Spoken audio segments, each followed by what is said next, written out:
আজকে আমি পটলের একটা দুর্দান্ত স্বাদের রেসিপি শেয়ার করব। এটা ভাত, পোলাও, তারপরে পরোটার সাথে যে কোনো খাবারের সাথে খেতে পারবেন। তো চলুন রেসিপিটা শেয়ার করি। তো এখানে আমি কিছু পটল নিয়েছি। পটলটা যখন কিনবেন তখন একটু কচি দেখে কিনবেন, তাহলে এটা খেতে ভালো লাগবে। তো আমি কিছু খোসা রেখে তারপরে পটলটাকে একটা কাটার পিলার দিয়ে ছিলে নিয়েছি। তারপরে দুই সাইড থেকে এভাবে একটু ফেড়ে নিব, পুরোটা ফাড়বো না। এই যে এভাবে আমি এটাকে কেটে নিব। তো আমার এখানে সবগুলো পটল কাটা শেষ। এখন আমি এতে একটা বল নিয়েছি, তারপরে এখানে হলুদ, তার লবণ আর মরিচ দিয়ে এটাকে হাত দিয়ে খুব ভালো করে মিশিয়ে নেব, যাতে ভিতর পর্যন্ত মশলাগুলো চলে যায়।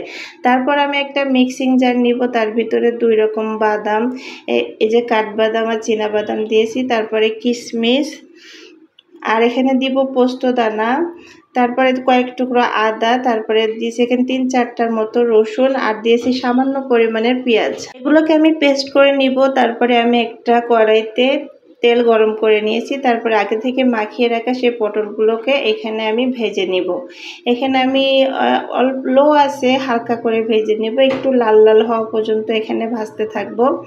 তো বাসায় একবার হলেও এই রেসিপিটা ট্রাই করবেন, সবাই কিন্তু আপনার প্রশংসা করবে।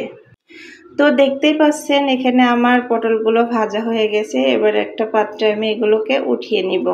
এই যে সবগুলো উঠানো হয়ে গেছে। ওই একই তেলে আমি আগে থেকে যে পেস্ট করে রাখছিলাম সেই মশলাগুলো এখানে দিয়ে দিব। দেওয়ার পরে এই মশলাটাকে খুব ভালো করে কষিয়ে নিব।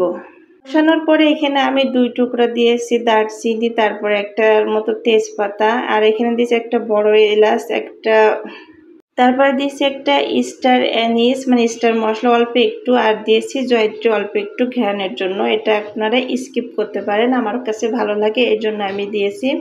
তারপরে অল্প একটু পানি দিয়ে মশলাটাকে খুব ভালো করে কষিয়ে নিতে হবে, কারণ মশলা কষানোর উপরে আপনার এই পটলের টেস্টটা নির্ভর করবে। তো যত ভালো করে মশলাটা কষিয়ে নেবেন ততই কিন্তু আপনার এর টেস্টটা খুবই ভালো আসবে।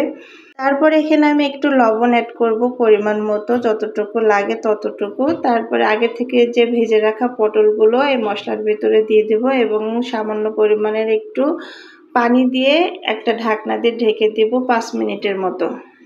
যেহেতু আগে থেকে আমি ভেজে নিয়েছি সেক্ষেত্রে রান্না করতে সময় লাগবে না। তারপরে যখন মশলার ঝোলটা কষিয়ে যাবে তখন এর ভিতরে আমি কিছু কাঁচামরিচ আর 1 চামচের মতো গুঁড়া দুধ অ্যাড করেছি।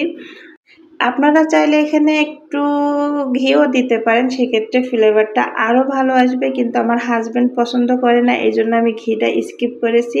গুঁড়া দুধটা দিয়েছি, গুঁড়া দুধটা দেওয়ার কারণে এর স্বাদটা কিন্তু দ্বিগুণ হয়ে গেছে। এই রেসিপিটা একবার হলেও বাসায় ট্রাই করবেন, সবাই কিন্তু আপনার ফ্যান হয়ে যাবে।